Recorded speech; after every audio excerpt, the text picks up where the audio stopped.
Hello friend, तो आप सभी का स्वागत है एक बोर्ड एग्जाम में। तो आज हम देखने वाले क्लास 12 हिंदी का पहला चैप्टर बातचीत से जितने भी रिलेटेड ऑब्जेक्टिव प्रश्न रहेंगे उन सभी को देखने वाले हैं। तो आप सभी ध्यानपूर्वक देखिएगा और आप यदि हमारे चैनल पर नए हैं तो चैनल को सब्सक्राइब करें और वीडियो को लाइक करें। तो चलिए बिना देर करते हुए क्वेश्चन को करते हैं शुरू। बालकृष्ण भट्ट किस काल के रचनाकार हैं? बालकृष्ण भट्ट किस काल के रचनाकार हैं? तो आपका राइट आंसर जो है आधुनिक काल, यानी आपका राइट आंसर डी। तो देखते हैं अगला प्रश्न। तो अगला प्रश्न है, हिंदी के एडिशन निम्नलिखित में कौन कहे जाते हैं? हिंदी के एडिशन निम्नलिखित में कौन कहे जाते हैं? तो आपका राइट आंसर होगा बालकृष्ण भट्ट, यानी आपका राइट आंसर ए। तो देखते हैं अगला प्रश्न। तो अगला प्रश्न है, बालकृष्ण भट्ट की रचना निम्न में से कौन है? बालकृष्ण भट्ट की रचना निम्न में से कौन है? तो आपका राइट आंसर होगा बातचीत, यानी आपका राइट आंसर सी। तो देखते हैं अगला प्रश्न। तो अगला प्रश्न है, बातचीत के जरिए भाप बनकर क्या बाहर निकल जाता है? बातचीत के जरिए भाप बनकर क्या बाहर निकल जाता है? तो आपका राइट आंसर जो है मावरिया धुआं, यानी आपका राइट आंसर सी। तो देखते हैं अगला प्रश्न। तो अगला प्रश्न है, बालकृष्ण भट्ट की माता का नाम क्या था? बालकृष्ण भट्ट की माता का क्या नाम था? तो आपका राइट आंसर जो है पार्वती देवी, यानी आपका राइट आंसर सी। तो देखते हैं अगला प्रश्न। तो अगला प्रश्न है, निबंध लेखन की दृष्टि से भारतेंदु युग कैसा था? निबंध लेखन की दृष्टि से भारतेंदु युग कैसा था? तो आपका राइट आंसर जो है उर्वरक, यानी आपका राइट आंसर ए। तो देखते हैं अगला प्रश्न। तो अगला प्रश्न है, बातचीत शीर्षक निबंध के अनुसार जो कुछ मावर या धुआं जमा रहता है वह भाप बनकर निकल पड़ता है कैसे? बातचीत शीर्षक निबंध के अनुसार जो कुछ मावर या धुआं जमा रहता है वह भाप बनकर निकल पड़ता है कैसे? तो आपका राइट आंसर है बातचीत के जरिए, यानी आपका राइट आंसर सी। तो देखते हैं अगला प्रश्न। तो अगला प्रश्न है, जैसा कम वैसा परिणाम किस लेखक द्वारा रचित प्रसल है? जैसा कम वैसा परिणाम किस लेखक द्वारा रचित प्रसल है? तो आपका राइट आंसर जो है बालकृष्ण भट्ट, यानी आपका राइट आंसर सी। तो देखते हैं अगला प्रश्न। तो अगला प्रश्न है, बालकृष्ण भट्ट के पिता का क्या नाम था? बालकृष्ण भट्ट के पिता का क्या नाम था?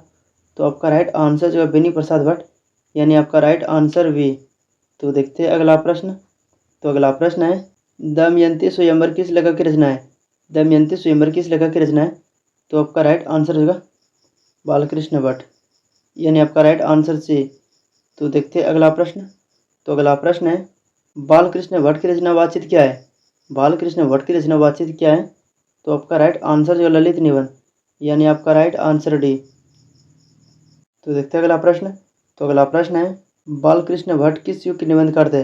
बालकृष्ण भट्ट किस युग के निबंधकार थे? तो आपका राइट आंसर जो है भारतेंदु युग, यानी आपका राइट आंसर बी। तो देखते हैं अगला प्रश्न। तो अगला प्रश्न है, मनुष्य की बातचीत का उत्तम तरीका क्या है? मनुष्य की बातचीत का उत्तम तरीका क्या है? तो आपका राइट आंसर जो है अवाक होकर अपने से बातचीत करना, यानी आपका राइट आंसर डी। तो देखते हैं अगला प्रश्न। तो अगला प्रश्न है, संवाद में सबसे महत्वपूर्ण क्या है? संवाद में सबसे महत्वपूर्ण क्या है? तो आपका राइट आंसर आत्मीयता, यानी आपका राइट आंसर सी। तो देखते हैं अगला प्रश्न।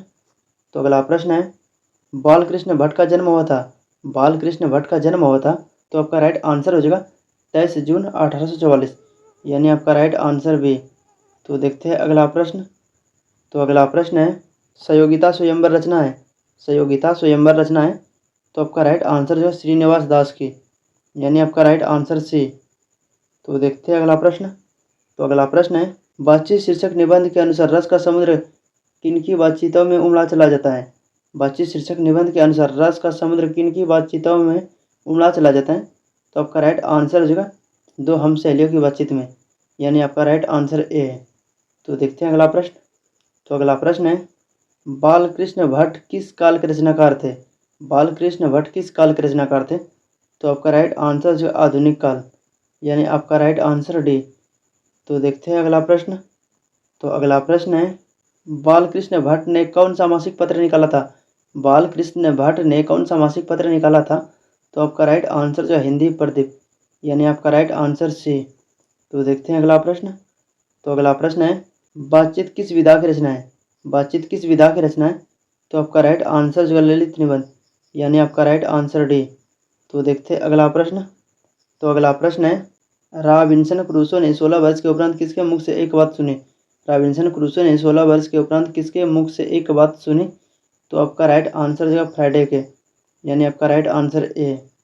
तो देखते हैं अगला प्रश्न। तो अगला प्रश्न है, बातचीत शीर्षक निबंध के निबंधकार है। बातचीत शीर्षक निबंध के निबंधकार हैं, तो आपका राइट आंसर जो बालकृष्ण भट्ट, यानी आपका राइट आंसर डी। तो देखते हैं अगला प्रश्न। तो अगला प्रश्न है, बातचीत के माध्यम से बालकृष्ण भट्ट क्या बतलाना चाहते हैं। बातचीत के माध्यम से बालकृष्ण भट्ट क्या बतलाना चाहते हैं। तो आपका राइट आंसर जो बातचीत की शैली, यानी आपका राइट आंसर ए हो जाएगा।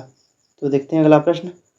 तो अगला प्रश्न है, भट्ट जी को किसने अंग्रेजी साहित्य के एडिशन और स्टील की श्रेणी में रखा।